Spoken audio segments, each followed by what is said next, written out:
Khan argued that British jobs would be at risk in the period of uncertainty if Britain votes to leave the European single market.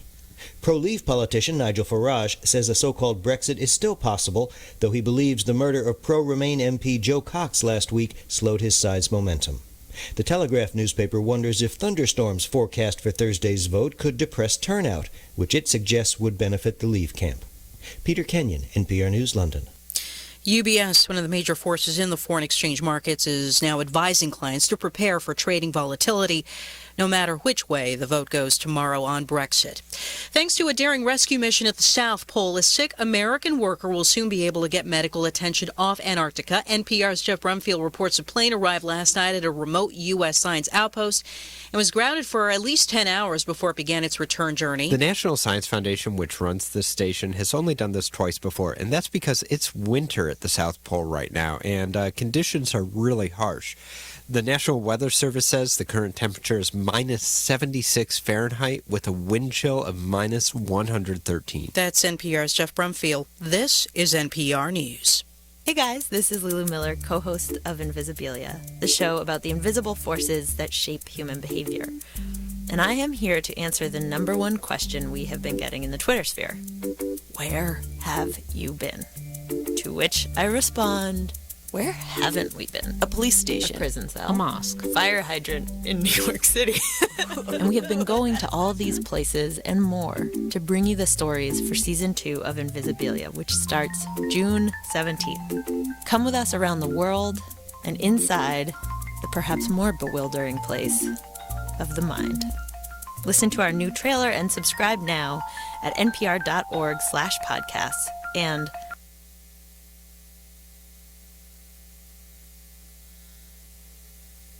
let's face it, not all company challenges are the same, which is why Strategic Market Intelligence can help identify the actionable information you need to be more competitive.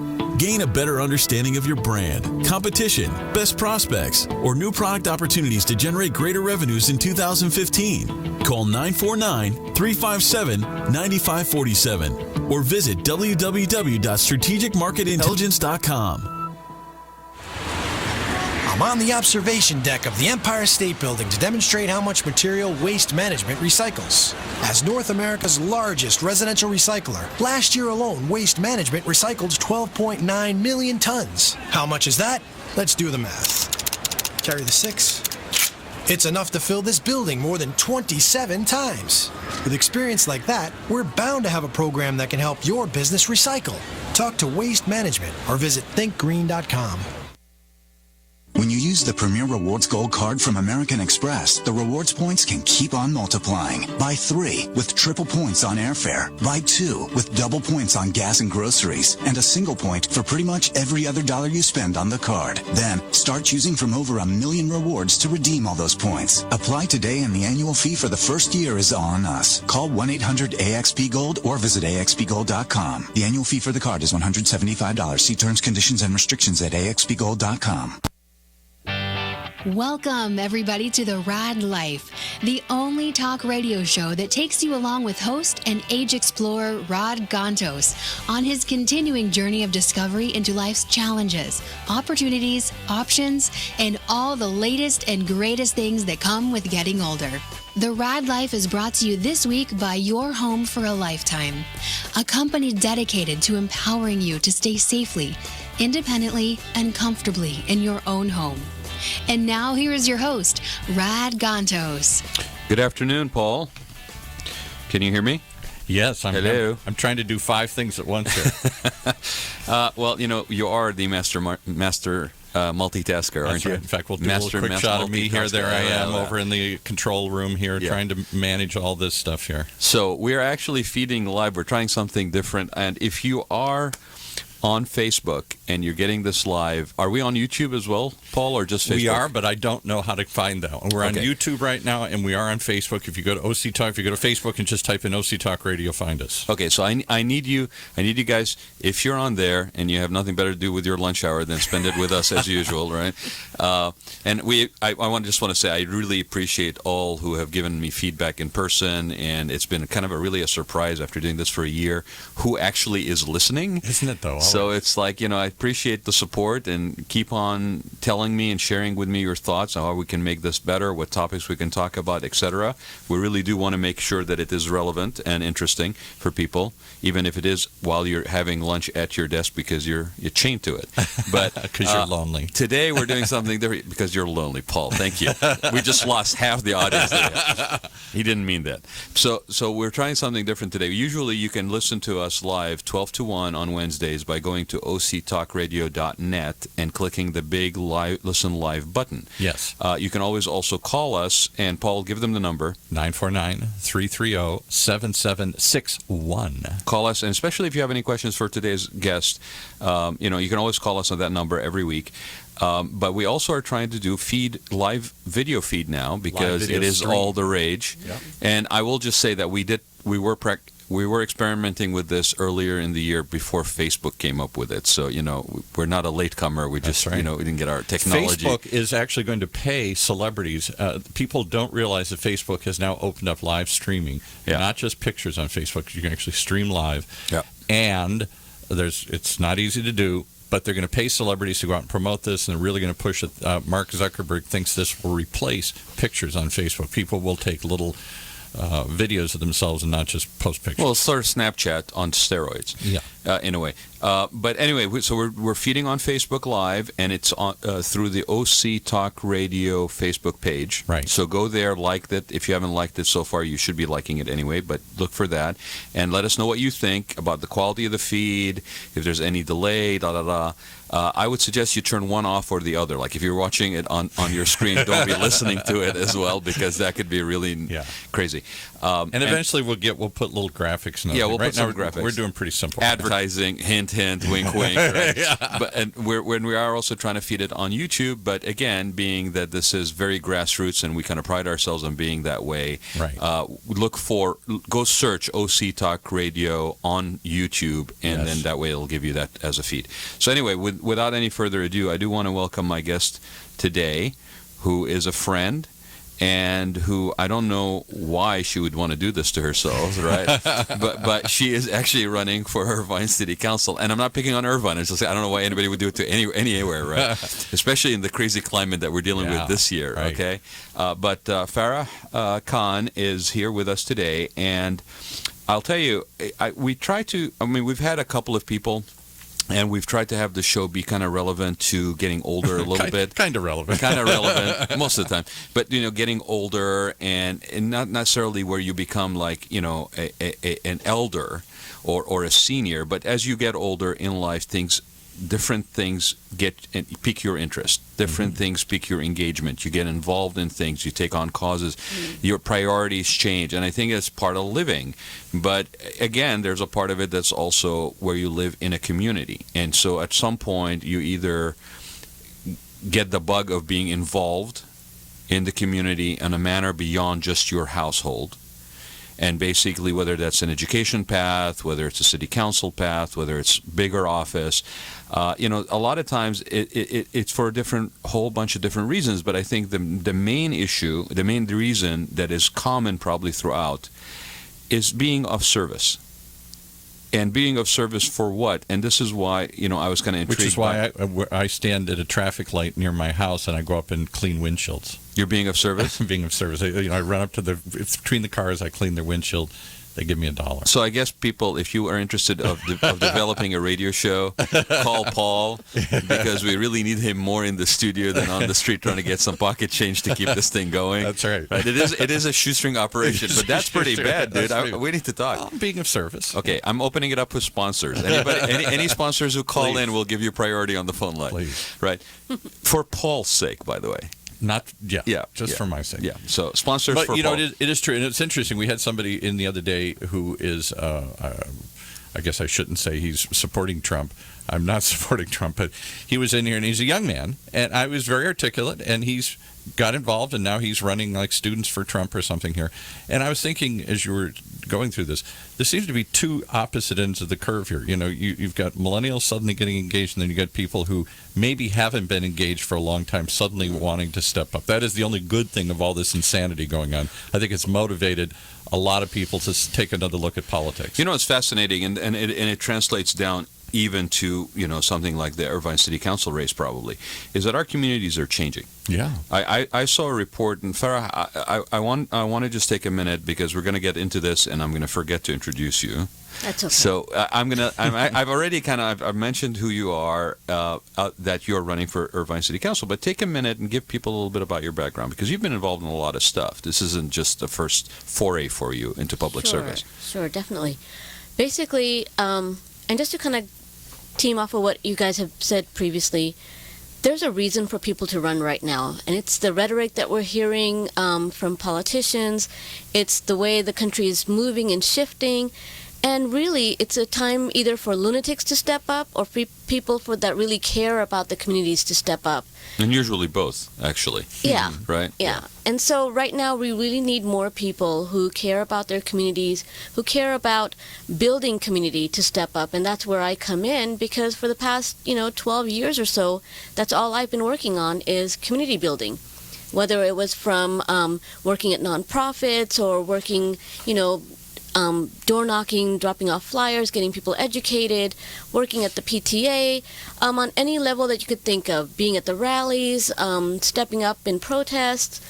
It's really how you get people to look at a cause or an issue and move forward. Well, and anybody who has done that in any shape or form, okay, you understand just how much commitment goes into that. Exactly. How much time involvement it is. And in some cases, you're sacrificing time with maybe family. So these things are not just in passing. Somebody has nothing better to do with their time. This is an actual commitment, a passion to leave things better than you found them, if we can be as simplistic as that, and wherever that interest lies, right? So how did you get started? What was the first thing? I mean, you're saying 12 years. So what got you involved in stuff? Okay, so basically, my educational background, when I first graduated, I got involved in a biotech company. Because of my writing skills and my background in microbiology, I got picked up by this biotech, worked with them for a little bit, moved on up to being regulatory affairs, quality assurance manager. Okay. Moved out to Southern California. I guess the employment line was really just flat at that time. And so the kids were little, started working with nonprofits, interfaith groups, PTAs, things like that, things that I cared about, the environmental groups that I worked with, and really got a feel for what was actually happening here in Irvine and in Orange County. And then as I developed that and worked within those realms, I felt a great need, that there was a need for people to speak up and educate others that were maybe too busy to do the things that I was able to do, and let them know what is happening, what can be done, and how it should be done. And so moving forward, as I helped different politicians in their back work, got into Community Services Commission on the City of Irvine's commission, but at the same time, got picked up by the Interfaith Council of Newport Beach, Costa Mesa, and Irvine. And I'm currently the executive director heading that organization in my second year now. Can I ask you a question about that? Because that seems more important than ever. We obviously are hearing the lack of tolerance that's in... Yeah, boy, there's a good way to put it. I thought America was where everybody could practice a religion or no religion or any religion, and now all of a sudden we're getting sucked in, and I know that some of this, and among the terrorists, they want this to be a cultural, they want this to be a religious struggle. They may see it that way, but do we have to play into that? Do we have to buy into that? And I listen to Donald Trump and others say we're now going to ban all Muslims. Next, we'll ban all Catholics again. Here, I'm Catholic. Next, we're going to ban Jews or whatever. When this is just so foreign to American. Well, we forget that it wasn't that long ago that actual deeds actually forbid sales to certain ethnic groups in this country that had nothing to do with... I'm an Irish Catholic with religion. And not my lifetime, my parents' lifetime, my grandfathers, when they came over here from Ireland, they were no Irish need apply. The Ku Klux Klan was as anti-Catholic as they were anti African Americans.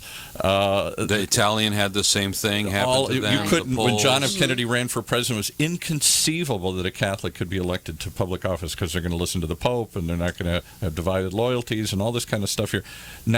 Same thing with Mormons. We just had a Mormon run.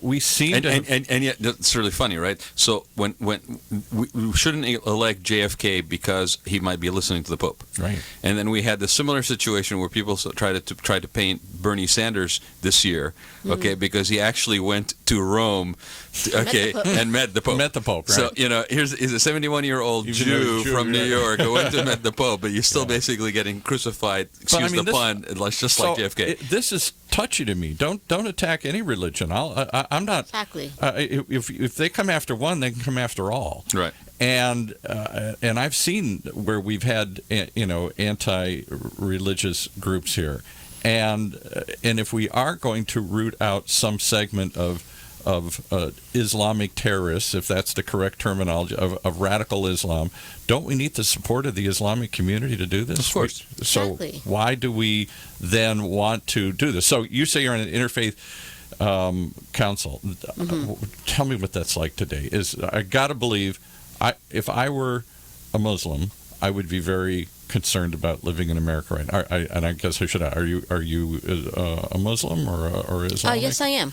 So what's that like to be in the middle of this rhetoric right now? I would be scared. It's scary. Not only that, but it's hurtful, because for me, I grew up here, and so my world is living in America. It's nowhere else. So when you hear things like, go back home, or you don't belong here, it's like, really, where do you want me to go? Yeah. I remember years and years ago, there was an episode of Barney Miller, and somebody walked up, it was about racism, and this guy walks up and saw the guy whose name escapes me, great actor, played he was Chinese on the show, and he always had this deadpan delivery. And so the guy who was walking around the room, and he saw somebody, an African-American, he saw a Mexican, he looked at this guy, and he says, "So where are you from?" And he went, "Cleveland." Exactly. I'm from well, yeah, we're all Americans. We're all from somewhere. Yeah. I think the potential for stereotyping, the potential for ethnic profiling, if you will, one way or the other, there's a human aspect of that is always going to be prevalent in one way or the other. It's just that you hope that people's awarenesses actually supersede that it isn't an instinctive reaction. And I think a lot of this that's happening right now is out of fear. I mean, well, sure. It's unfortunate because, like Farah was saying, what do you mean go back home? This is home. This is home. Yeah. You want me to go back to San Francisco? I don't know. Yeah, exactly. Where do you mean Cleveland?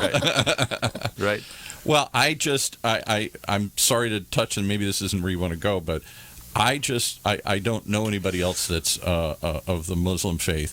I would feel threatened by what I'm hearing, just as I would feel threatened if I were Hispanic, just as I would feel. And if one group feels threatened, I don't know why they think we can't extend this to any group. And if one group is in fair play, then the Jews and the Catholics and everybody else will be back on the board the next week. Here. Well, I think you bringing it up is actually maybe a little bit more religious kind of the direction, but I think it's reality, and I think it's actually a good point, because one of the things that really appealed to me, Farah, on your platform, and thank you for sending that to me, is the need to connect. Exactly. It wasn't about separation. It was the embracement of diversity, and I'm not using the word diversity solely in terms of ethnicity, but diversity across socioeconomic levels, diversity across age brackets, all of this stuff. Our society, and it's really kind of interesting. There was no such thing as Irvine before 1971. Yeah, right. It was unincorporated. Right. It got incorporated in 71, right? So you're talking about a community that started out basically in 71, mostly young adults. In 2020, this community, kind of a basis of our show, this community, Irvine specifically, in 2020, will have almost 30% of its population over the age of 55. Wow. That's a Big third, change. a third of the population. Now, we've talked about Newport Beach, which is more established, having, again, about the same, percentile of 65 and over. San Clemente, that these are naturally occurring retirement communities, right? You got diversity in terms of ethnicity. It's almost, I think it's like 49% white in Irvine, and then the other, between Hispanics and blacks and Asians, that's almost equal. So it's like a 50-50 split in this community that is going to be about 30% elderly, right? Or seniors at 55. At least as the way ARP or the government kind of figures out seniors. But the thing about it is that that has it permeates an impact on everything. It permeates impact on how you basically apply, public policy, where you allocate funds, what's the infrastructure of communities, and the basis of all of that is that this connectedness versus diversity and versus separation. We seem to want to split everybody in groups: young versus the old, the rural versus the cities. One color versus another color, one ethnic group versus another, one religion versus another. And that's not what America is about. No. America was a melting pot where everybody comes together. We put aside those past. I think it's ironic. For many years in Northern Ireland, the Brits and the Irish for generations have fought and hated each other, and yet they come over here and everybody's friendly. The Israelis and the Palestinians are still at odds, but you come to Beverly Hills or other places where the groups interact, and it's like all that's forgotten. That was the great thing about America. We have the same food and overbearing mothers, so right? We call each other cousins. So going back to your point about interfaith. Yes. When we're talking about interfaith, we have amazing programs that we do. We bring Catholics together, the Jewish, Baha'i, Muslim, Buddhist, Hindu, Sikh. We're bringing all of these communities together for the Newport Mesa Irvine Interfaith Council. It's been around since the 70s, one of the oldest ones in Orange County. And so we've gone beyond the dialogue portion. We've gone beyond the let's get to know one another time. And right now we're tackling issues. We're talking about poverty. We're talking about homelessness. We're talking about human trafficking. And how can us as a faith community combined work on these issues and help out? And so when we're tackling these issues, we see the progress that we're able to make, but in the media, you don't see it. No. Right. We've called the media many, many times for events that have happened, for things that we do together. We'll get one or two people show up. There's an article in the paper. People will scream and yell, like, well, how dare you print this? And then it goes away. It's not a reality show. Why do you think the media has become so... I don't even want to give them the benefit of saying desensitized. Why has the media become so selective on having a sort of a tone-deaf, blind I know eye? why, but I'll let her answer. Yeah. It's because simply what sells. Right. You know what? Bingo. Conflict sells. Drama sells. Drama sells.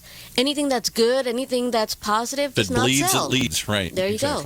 Right. If it bleeds, it leads. That's what they say in local news. Yeah. So going back to what you started saying is that I think if that's a society we live in, where it bleeds, it leads. I didn't make that up. No. But there's a, and I understand the sensationalism aspect of it, and I understand that it was always there, but it was one or two stories out of 10 that were covered by the news. Not every single story. Look at the evening programs. Reality shows used to be rare. Now they're the common thing. And the reality show is about amped up reality. It's about fighting 24 hours a day and calling each other names and cat fighting and the more outrageous you are, the better. Yes, exactly. Yeah. And then society starts to mimic what is being exhibited, right? So it's a vicious circle. So tell me about, you have a couple of things here that kind of caught my attention. So, you use the word on number one point that you have in your campaign is growing smart. Right. Okay. Now, to be honest, again, I saw that, and the first thing that came to my mind was, we're trying to talk about technology. But that's what's so funny, right? It's like, it's Irvine, we're going to talk about technology, right? But then I read it. Okay, so why don't you tell people what you mean when you say growing smart? Okay, so growing smart is really, we've got a bit of a land that we still need to develop. We're a growing city. Right. How we develop that land is crucial to where we will be in 5, 10, 15, 20 years. Again, looking at our demographics, looking at our... forward planning? Shocker. What? I know, yeah. Who does that in Orange County? Crazy. Come on. That's nuts. We want to build for today, right? We'll give you 5 minutes. No, we don't give you 5 minutes to name call at the end here. That's what's going to get No, we don't want to build for today. We want to build for the next 12 months so I can sell, fill and sell and move on to the next one. Yeah. And that's what we need to move out of. We need to move out of that mode and really think of, like you mentioned, our senior population. It's growing. What are we doing? Do we have senior housing in Irvine? Minimal. Do we have assisted living housing in Irvine? We don't have any. So what can we do now to prepare for 5, 10, 15, 20 years down the line? What can we do now as our kids are growing up and have grown up in Irvine, want to come back and live in Irvine? And cannot afford it because they can't afford $1 million home. Yep. And let me bring up which is a problem across all of Orange County and other places similar. Exactly. Let me bring up the one that we were talking about before you got here, Rod. which I'd love to hear her comment, and then we got to go to a commercial, is the Great Park. The Great Park was given to the city of Irvine when we all successfully, me included, fought the airport, and now we got this chunk of land. All right, let's make a park out of it. $250 million was given. It's gone. We have no great park. What the hell happened to that money, and will there be a great park? Will there be any park? Well, why you want to hold that? Yeah, let's go to the break, because I don't want to break the flow. Yeah. All right, we'll come back and talk about the great park. Is there such a thing? Right after this. Imagine what it would feel like to lose everything. Your job, your home, your family, your dignity. This has happened to thousands of the men, women, veterans, and young adults we serve at Working Wardrobes. What do we do to help? We provide career development services, life skills workshops, job skills training. We provide the perfect interview outfit, and we get clients placed in jobs. Call Working Wardrobes, 714-210-2460. Donate, volunteer, invest, hire. When it comes to pioneers in their respective industries, we all know the Apples, Starbucks, and Trader Joe's of the world. In the realm of recruiting, Decision Toolbox is the industry's best-kept secret, with 90% of their business from referrals and repeat customers. For over 20 years, Decision Toolbox's U.S.-based team of recruiters, sourcers, professional writers, quality personnel, and tech support has perfected a Six Sigma approach to talent management. No matter the size of the project, Decision Toolbox delivers incredible results. A cost per hire less than half of what contingency firms charge, with the winning candidate presented in an average of 14 days, all with a 12-month candidate warranty. With results like that, Decision Toolbox won't be a secret for long. Visit us at www.dtoolbox.com for more information. If you are like the majority of Americans, you want to continue living in a familiar environment throughout your maturing years. In fact, according to many surveys, 82% of homeowners overwhelmingly prefer to age in place, which means living in their current homes safely, independently, and comfortably, regardless of age or ability level. With over 30 years of combined experience in residential, commercial, hospitality, and destination resorts fields, Your Home for a Lifetime is a company dedicated to empowering you to maintain your quality of life and independence by helping you make your house your home for a lifetime. Do you want to reorganize or remodel your home? Do you want to add a full bathroom and possibly a bedroom on the main floor? Are you looking to make your kitchen more functional? Is an aging parent moving in, or your child is moving out, or even moving back in? Call Your Home for a Lifetime at 949-492-1872 or check them out on the web at yourhomeforalifetime.com and find out how they can help you make your house your home for a lifetime. All right, we're back. Hey, everybody. We're back with Farah Khan. And she is running for Irvine City Council. And we left off talking about the park, about the great park. Which seems we're all still waiting for. Which seems like the great disaster. That's like the great pumpkin that never shows up, right? Yeah, like the great pumpkin, it exactly. shows up every Halloween. Come on. Oh, that's right. Wait a minute. There's a big orange balloon. Yeah, right. I don't know it why. It rises too, just like the great pumpkin.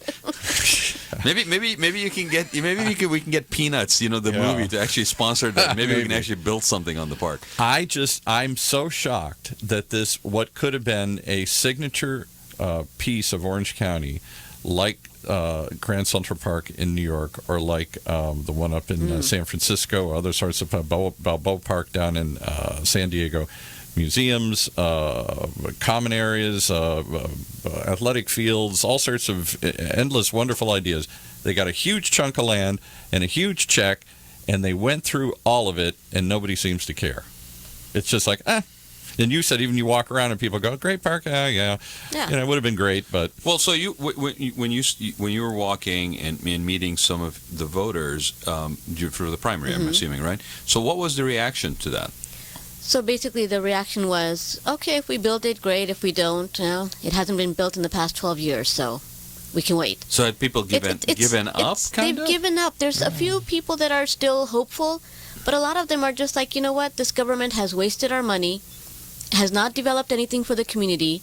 They really don't expect much. And that's where we can turn it around. Why aren't they coming with pitchforks saying, where's that $250 million? Has there been an accounting of where all that money went? I think they did that during the 2014 elections. And as soon as, certain people won and others lost, it was like, all right, great. We didn't get them in office. Now we can move on. But the park still hasn't been built. And the money's still gone. And now the only hope is politicians who promise things they don't deliver. It's shock. Now the only hope is they sold off part of it to a real estate developer. Was it? Well, I think they had to because they had no money. Right. So will eventually they just sell off the whole thing and it'll turn into housing? Housing's more needed than a park, so there we go. And this great idea will just disappear. It could go either way. We have a chance now to get the right people in office and make sure that we're working with the developer and pushing for that park. I met with the developer. I saw his plans and, what they have in mind. They have that lake in mind. They have, the museum portion in mind, the cultural terrace. It's all there. Mm-hmm. And they're willing to put the money into it.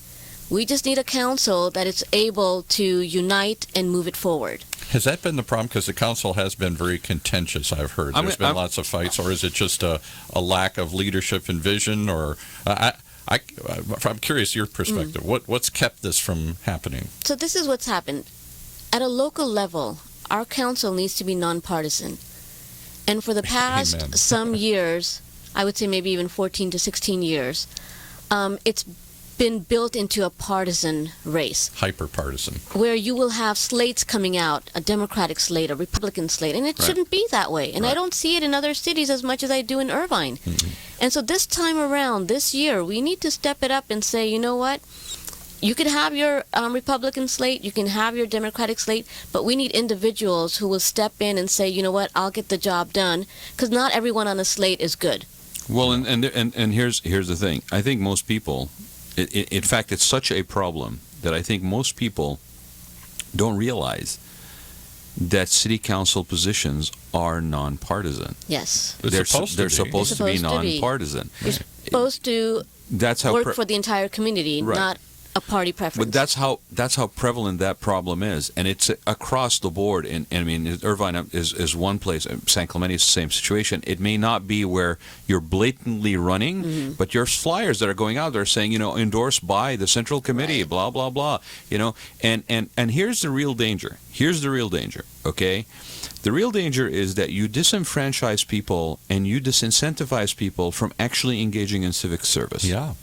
Because you make it a partisan situation, you make it more and more expensive because of that, and there's more people involved, and there's more money involved, there's more favors involved, and all this stuff. And in certain places, and I'm going to ask the question, right?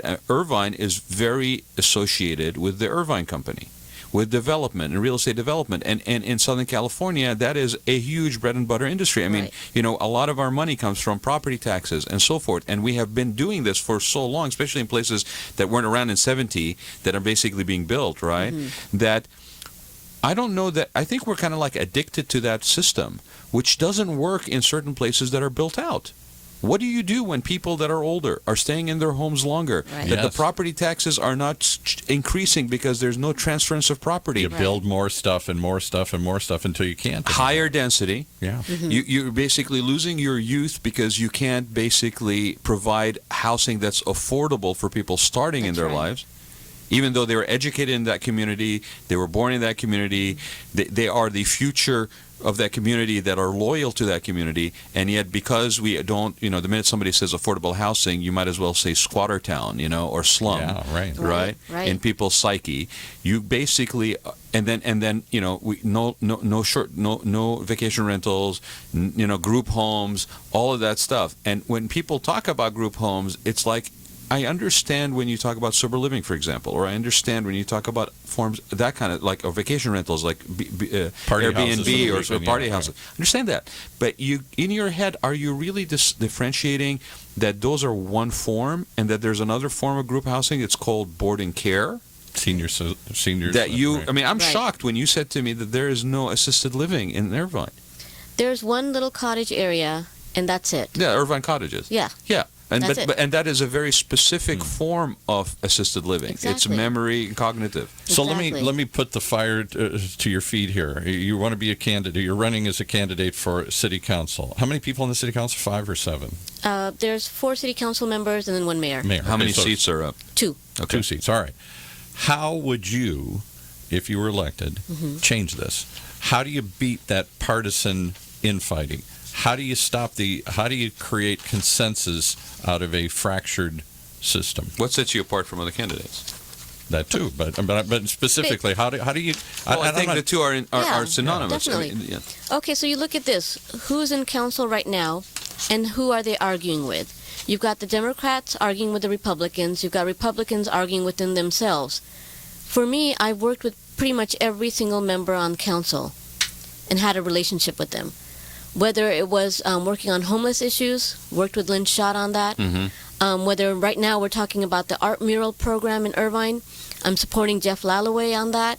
I think it's a great program to put in place, and we should see more of it. We've seen Tilly's do it. They want to do a better job, and I'm all for it.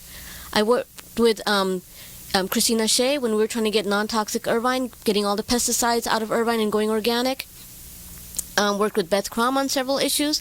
So these are the type of people we need in office that are able to work with the people that are elected, people that are there and maybe coming in.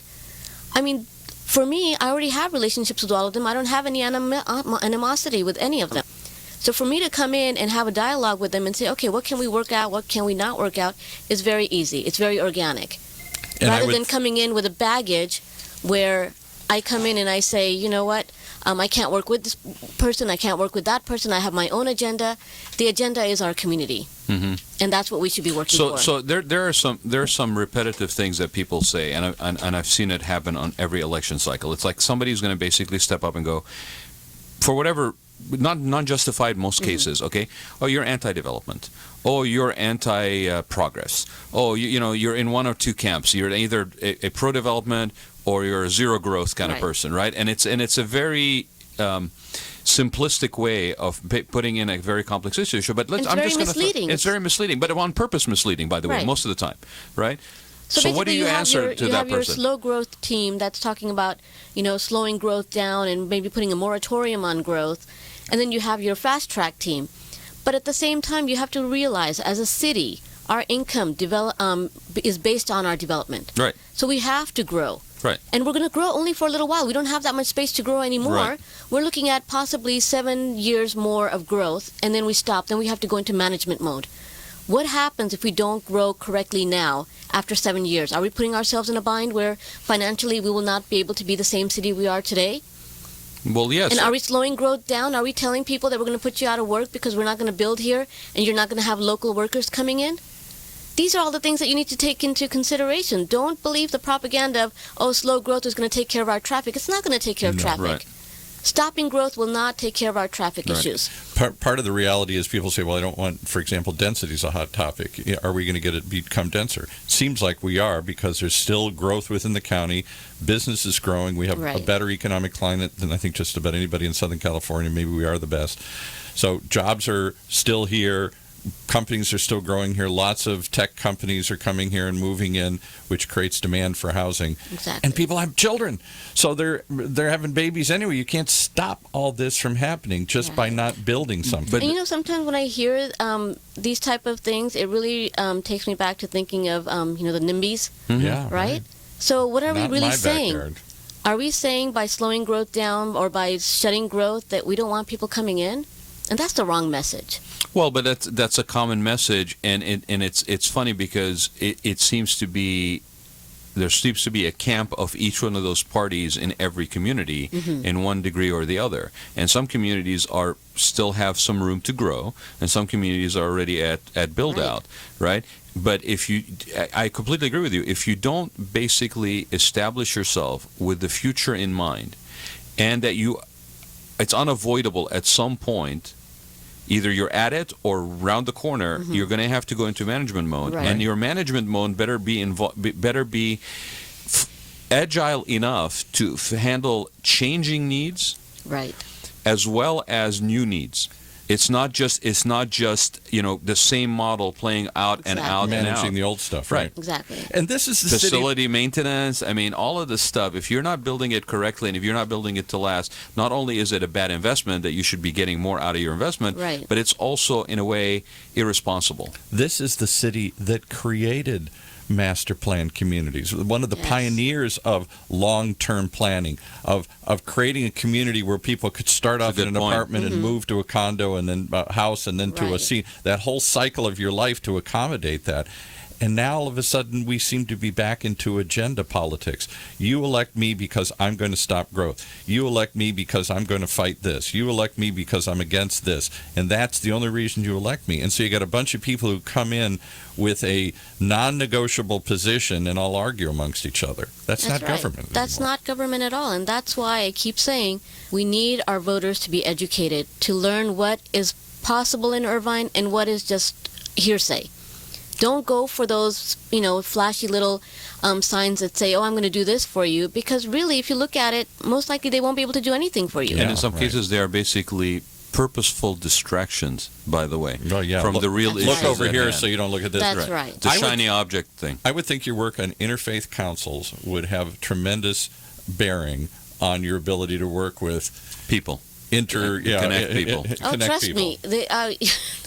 That's experience in itself. So, I mean, if you're able to bring a variety of faith groups together, I don't see why it's so difficult to bring a community together. Right. And this is a much more diverse religious community than people think as well. I know that there's a large percentage of Catholics in all of Orange County. We happen to have a very high percentage of Catholics, partly because of the Hispanic and the Vietnamese communities. But you also have, like you mentioned, don't we have a Sikh temple in somewhere in the area? Santa Ana. And we have also you mentioned a Baha'i. I don't know if they call them temples or whatever. There's Baha'is in Irvine and Costa Mesa and Newport, all three cities. So, this is beyond just Catholics and Protestants and I mean, there's Buddhists and Muslims and Sikhs and Baha'is and everything. There's a very religiously diverse community here in Orange County. And that's what I mean. A lot of people, I think, don't realize just how diverse. Yes, right. It is. And when you start looking at numbers, there was a study that was done. I was trying to find it to reference people to it, but there was a study that was done, and I'll find it and I'll post it, by UCLA and UCI. And it was, I think, a couple of years ago that they released the results of it, and it shows Orange County demographics and diversity. You'd be very surprised, and it might.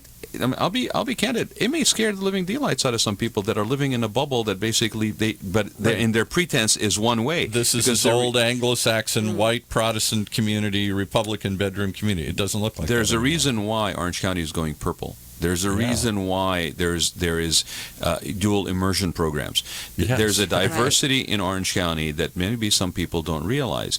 Now, having said that, I think absolutely we're all in it together, and you got to connect and not split people into these little camps. Right. Now, if you do that, I got to question why you're doing it. Okay, so what are some of the things what are some of the issues with this sort of connectiveness? What are some of the issues that you think are priorities in Irvine? I mean, right now, there's so much we can do as far as renewable energy goes. I mean, we call ourselves the city of innovation. Innovation doesn't end at technology and becoming the next Silicon Valley. I mean, what are we doing as far as our businesses go? City Hall, where are the solar panels? Where is our movement towards making ourselves sustainable? And a lot of that has already been done and researched by UCI, which is right here in Irvine, and we don't take advantage of that information. Right, because research means I get grant money or I get funding to do the research. But then when you basically put that burden on a company to basically now have to have a limited carbon footprint or some recyclable programs or things that are not just figurative and symbolic but are actually meaningful and quantifiable, I can hear it already. You're putting a burden on businesses that are already stretched, and you're cutting down on profitability and da da da da da. You either walk the talk, right, or it isn't real. And there is a growing movement, they call it conscious capitalism, where businesses are realizing it isn't just a good thing to do good. It's a smart business thing to do. Smart business move. You make money by doing good. You save energy, you save costs, you save waste, you save trash, you save all sorts of things. All of these programs you just threw out might initially be a cost, but there's also a cost savings over time too. You know what? There's zero waste program for restaurants that UCI has started. Why can't we start that here in Irvine? Right. And we had Waste Management sponsors one of our shows. I don't know if they're the waste what happens hauler. on campus stays on campus. I don't know if they're one of the waste haulers in Irvine or not here, but they do a lot of the county. And they have willingly embraced this program and are trying to roll this out so that now there'll be a third can. I know that some people may groan, but I groaned when they started with 2 cans, and now I don't even think about it. Why wouldn't I take the food and put it into a third can? Exactly. And that food waste, and that can be recycled separately and doesn't contaminate all the other recyclables. It's funny. I was at a gathering the other day, and somebody was actually talking about organic waste being recycled and turned into pellets that would then be burned for fuel. Energy. Absolutely. Right. And so yeah, if you're going to be innovative, to your point, if you're going to be innovative, you can't just be innovative to the point where the report has been released. Right. And if we only have so much, yeah, you got to do something. And if we don't have so much land, we got to divert more, and they've done a tremendous job. They really have of diverting a lot out of the landfills already. But we need to continue to squeeze that orange and get as much as we can out of it here, as juice as we can. I'll use an orange analogy because we only have so much land to put trash in. And the reality is, there's only so much ocean frontage. There's only so much proximity to ocean. Right. You have a climate that is very appealing. There are people that are going to come here for multiple reasons, whether it's for starting their own business, whether because it's retirement, whether it's because I basically want to be closer to my grandparents, whether it's just a single, whether your family. Maybe it's there's just a whole freedom. range. People coming from other countries. There's a large influx of people that are coming to buying some of the newer homes in Irvine that are from China. Exactly. We had Matthew Harper here, and he basically was talking about how there's this infusion of a lot of stuff. So again, if we don't think proactively in advance, we're going to get ourselves in trouble. And that's what people are not realizing. We can't keep going in the cycle mode that we are right now. We need to be proactive. We need to look at our future. And not only that, but we need to get our community to get involved. Yes. Right now, in city council, so many things are passed or repealed, and no one knows about it. Right. Why? Because they're not outreaching to the community. And I'll tell you something interesting. Well, that's been a pet peeve of mine since I started this station. We do now, fortunately, have a public policy show sponsored by the Association of California Cities Orange County and Waste Management and several others, and the HERO program, Waste Management, Rutan and Tucker, and West Coast Arborists. I have to list them all. One of the things that I argue about all the time is so much that happens in public government at the local level goes completely unnoticed. Exactly. Now, part of that is our fault. We don't pay attention. Part of that, I'm going to argue, is that's the way they like it because then they can get stuff done and nobody argues about it. And a couple public policy officials have told me off air, well, it's kind of easier if nobody shows up at the hearing. We get our work done and we don't turn it into a big issue. When it becomes an issue, everything slows down. And I'm like, so really, you're saying then that you don't want to build any support for long-term planning. You want to do things quietly so nobody will object to it. And then when they do, all of a sudden there's misinformation out there and you haven't built any sort of consensus to draw upon. Isn't that transparent? Isn't that transparency? I have a great example for that one. Okay. Just recently, our council had this idea that they wanted to rename Trabuco Road to Great Park Boulevard. Okay. Great idea. Sounds good. Okay, so randomly, I'm meeting people, I'm walking. I go into this one office space just to introduce myself. And then the lady at the front counter shows me this memo. And she's like, have you seen this? I'm reading this memo, and it basically tells the business, you know what, we're going to do a name change for this street. You've got 30 days. If you want to come and talk about it or have any concerns, let us know. They did not even look into the fact that there were 64 businesses that would be affected by this name change. Wow. You're looking at small business owners to bigger businesses. New business cards, new stationery, new websites, everything. Yeah. And when I went to that neighborhood and I talked to all the businesses there and I said, are you guys going to this city council meeting? And they're like, yeah, we are. And I'm like, good, I'll be there too. We spoke up and people actually brought accounting numbers saying between $6,000 to $20,000 was the cost of them that would come to them because of this simple name change. What's the purpose of the name change? Does it lead to the Great Park? It doesn't. It actually leads to the homes. And if you look at the street itself, it starts at Culver, it ends near Lake Forest. So that was a portion that was going to be renamed. So it leads to what homes? The homes that are the new by homes the where they're Great going to Park, build. by the Great Park. The Great Park homes. So it's driven by a marketing pitch for the properties. Exactly. Yeah. So now, after all of that, we had 20 people testify. After hearing the testimonies, our mayor goes, I understand that there's a cost to you, but doesn't it sound great? And everyone was sitting there well, then you know in what? shock, like, what? So it's more important that it should sound be great. part of the entitlement that the developer is responsible for to compensate all these businesses. I'm sorry, I'm sounding like radical here, but basically, you my name is Raad. I'm not going to change my name, so I am radical. You're right? radical. But basically, if you're going to do that, City of Irvine, then basically provide some sort of compensation in part, in shared funds, whatever.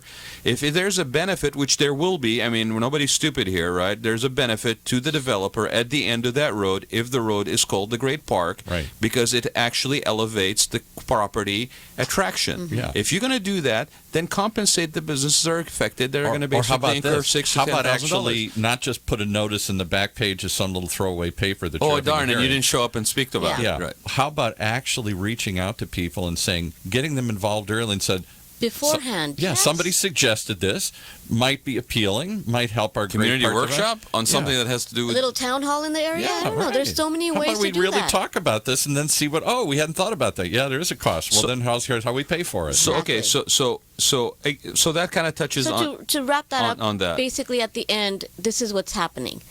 Trabuco will remain Trabuco from Culver to Sand Canyon, where the businesses are. From Sand Canyon to Lake Forest, it'll turn into Great Park Boulevard, and then return to Trabuco in Lake Forest. The worst of all options. So you get this little confusion. Am I in Great Park? Am I in Trabuco? What happened? Where do I go?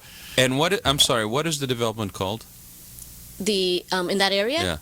Yeah. Beacon Park. Beacon Park. Okay. So yeah, it's not. They're going to call it the Great Park Home. The Great Park through Beacon Park. No.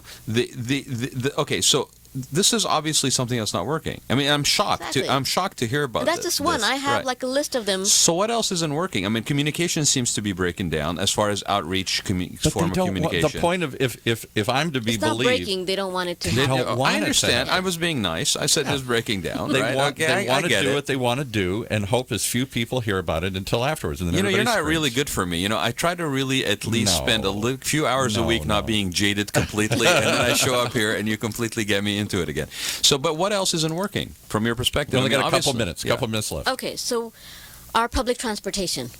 That's not working. Is there any? It's a good question. Public what? Yeah. We definitely need to look at that again. We need to see what can we do for people that actually live and work in Irvine. What can we provide them in public transportation to get them off the roads? People are talking about no growth is going to solve the traffic issues. That's not what's going to happen. Because the people are already here. They're just packed into an apartment or a house or whatever. Yeah. Also, can we get school buses for our school children? Ones that cannot walk or bike to school, that are being driven to school. Mm-hmm. Can we get a system in place? And I know it can happen. Other cities where city council and school boards have worked together to make that happen, and we can do it the same way. But right now our city council doesn't like our school board, so it's okay. They don't like to communicate as much. But we get the right people in. Let's get that conversation going. That's a big problem in a lot of cities. I'm confused. Do you have no transportation for children to schools in Irvine? So you don't know this because you don't have kids. When my daughter started school in Rancho Santa Margarita, I said, good, you take the bus. They said, what bus? There's no bus. So what do you mean? That's all I took when I was a kid, is a bus. There's no buses. Unless you live with like a couple way out maybe, but there is, you can't pay for it, find it, whatever. There is no bus. So in the morning, the traffic goes for a mile as all the parents are lined up dropping their kids off. We had to be the bus. Anywhere from 30 to 40 minutes to go through the loop of dropping your kid off and coming out. And that is the typical scenario. They've cut out school buses almost entirely, partly because of cost, partly because of fear.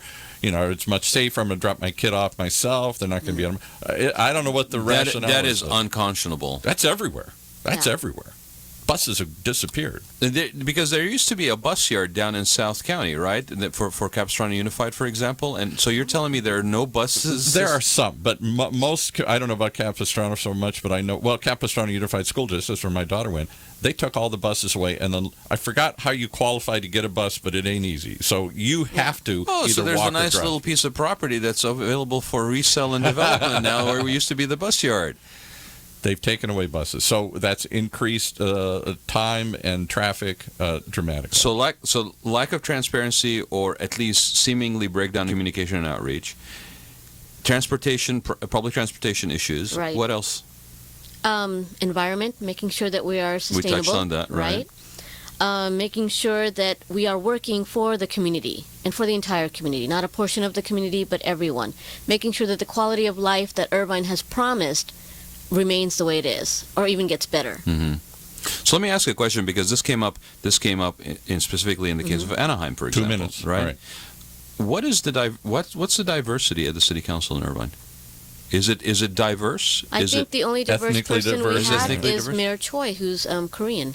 So would you say that the city of Irvine's city council is representative of the community? Oh, no, not at all. Or the old community that once was, the old Anglo-Saxon, older, whiter community. They had that trouble in a lot of the Vietnamese areas. You know, the city council is all a bunch of old white guys that lived there for 100 years. I'm just going to say this, and anybody who's listening who is in that position in any city in Orange County, okay, you should be reading the tea leaves. The world's changing. The world is changing. What happened in Anaheim happened based on ethnicity. Okay, and lack of representation on city council. There's an effort down in San Clemente that has nothing to do with ethnicity, but it has to do with the lack of representation based on a community of 65,000 that's looking at districting itself in order to achieve more of that. If you're in that position, you better wake up, because last generation's Orange County, the face of Orange County is changing, and you're either going to basically have to come to terms with that one way or the other, or be warned what's going to happen. And, it's an interesting point. I don't know if people realize, but Anaheim set up districts now. So you have to be elected from your district in Anaheim. Whereas most cities there was an ACLU threat of a lawsuit. I mean, that's most cities are still at large. That's what caused the redistricting. And the argument against at large is you get a handful of rich, wealthy, white people that run this city that's now ethnically diverse, and they don't listen to or try and meet the needs of the rest of the community. It's a small group that ends up running the town. On the other hand, it's kind of sad, isn't it? We've had some people talk against that in here. And they said, is that what we have to come to? Because when you are elected, the minute you're elected, you're supposed to represent the entire community. We started the conversation. We talked about how it's supposed to be nonpartisan, and has become partisan. And the argument, so you sow those seeds, you reap what the results are. And the argument against it is, in effect, then you're admitting that we're all going to just represent our own neighborhood. So now we're going to have, everybody's going to have a voice. That's good. It's not one neighborhood running the whole city. But now how are you going to get those 4 or 5 neighborhoods to cooperate, because they're only there to serve the need of that little micro part of the city? And that's why you need people like Farah who are running, who are looking to actually be a bridge between all these, versus build a trench and basically a fortification. Right. Okay. And if we as a society do not understand the importance of people that have that ability and approach and believe it, okay, and walk that talk, we will suffer as a society in all these individual communities and as a whole, regionally, nationally, okay? Because at the end of the day, that is the only solution. But we're not. That is a sustainable solution, to use the term. We don't seem to elect bridge builders. There was an article in the Wall Street Journal about Donald Trump, and I cut it out to show people, because it said what it takes to be a developer is not the same thing it is to be a politician. A politician has to bring different groups together. A developer goes in and tries to win. Used to be. Mm-hmm. Yeah, I'm going to win, you're going to lose. I'm going to get what I want, and maybe I'll give a little bit here, but I'm going to try and do something. Maybe you don't want to see me build a hotel here, whatever. And it's about how to win. It's not about how to create. But if you take the emotionality out of it, Paul, if I'm maybe just pragmatic for a minute, you take emotionality out of it and you look at Donald Trump, okay? Support him or not. But you look at Donald Trump and you look at the rise of Donald Trump and you look at all the steps and stages that came before, okay? Is it really any surprise, really, if we're going to be honest with ourselves, that this is the condition we find ourselves in? It's the outcome of partisan screaming. It's an outcome of talk radio. It's an outcome of reality shows where we've glorify and value the loud more than we do the compromisers. Compromise is a bad word. Well, or the ones that have the authenticity and they speak their mind, and what you see That's is true, what too. you get versus Right. just the distraction or the fake. show. Yeah. Right. Yeah. So how do people get hold of you? How do they contribute to your campaign? And anybody who's in Irvine, please check out Farah. And, she comes with my highest recommendation. If I was in that community, I would be voting for her, but I'm not. So everybody in Irvine I know better be voting for her, or else you'll answer to me. But how do they people reach find out? out about you? So definitely you could go to my website. It's electfarah.org. And spell And- Farah. Farrah, Okay. and it's F as in Frank, not Sarah. Right. So Okay. want to clarify that. But yes, go to my website, check out the information there. And as you know, I am up against a financial deadline this June 30th, which is coming up.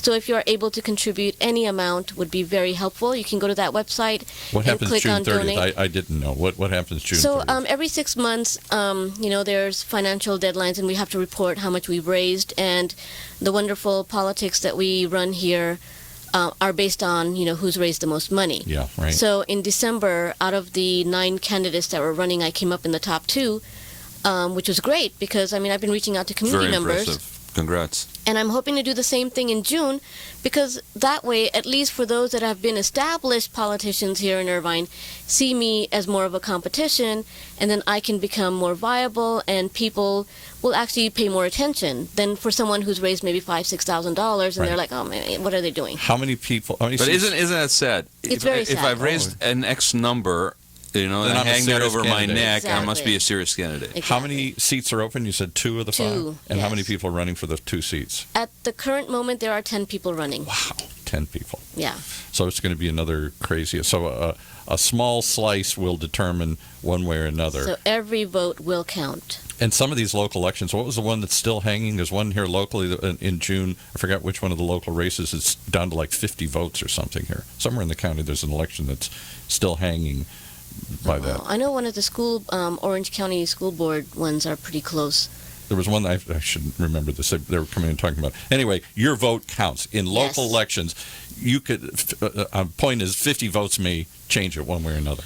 Well, 50 people. as we come to a close here, I just want to say thanks, Farah, for being here. Thank you for having me. It's a pleasure. I look forward to having you on the show again. And win, lose, or draw, I hope you'll come back and alert us to local issues that are happening, because this is one forum we can tell people about what's happening out here. And too much, I'm sorry, of the government is just not talking to the people here. No, and I just want to give those Or doesn't know how to talk to them, maybe. Doesn't know how to reach out. We're in a town where we don't have lots of media outlets and stuff. It is hard to get the message out. We need people that are, whether it's city council, whether it's committee, the city has, whether it's a nonprofit. We need people that really are looking at things the way they are versus the way they nostalgically are, which is kind of funny for a person who's the president of a historical society to say. Right. But you know what? I've always believed that it's all part of your story. It's all part of the journey. This is a show about the journey of aging, but it's all about where you came from is important, where you are is important, and where you're going is important. In fact, you have a responsibility to make sure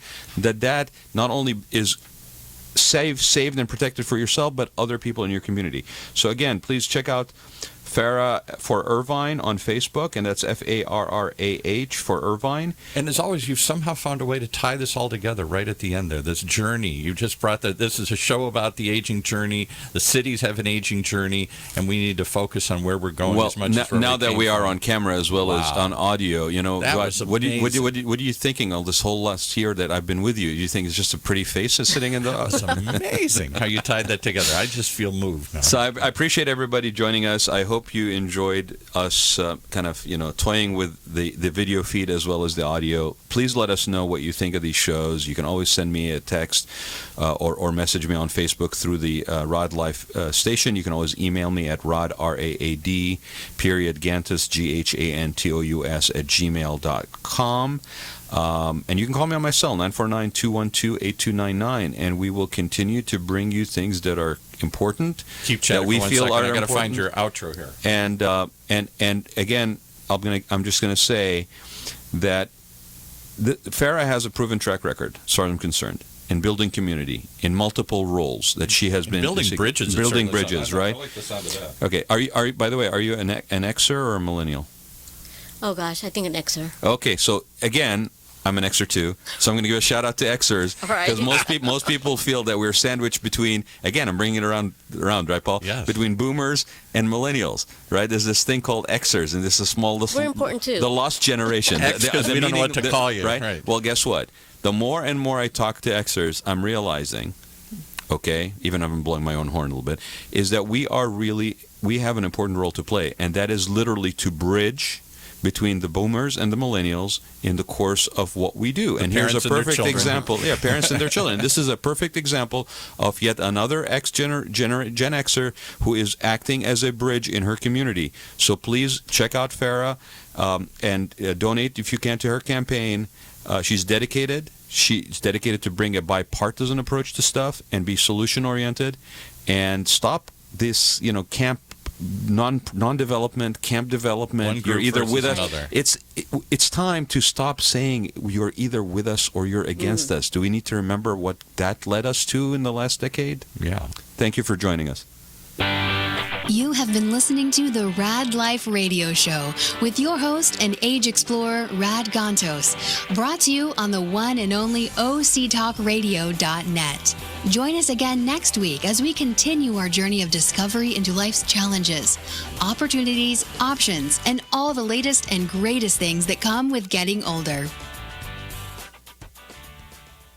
OCTalkRadio.net.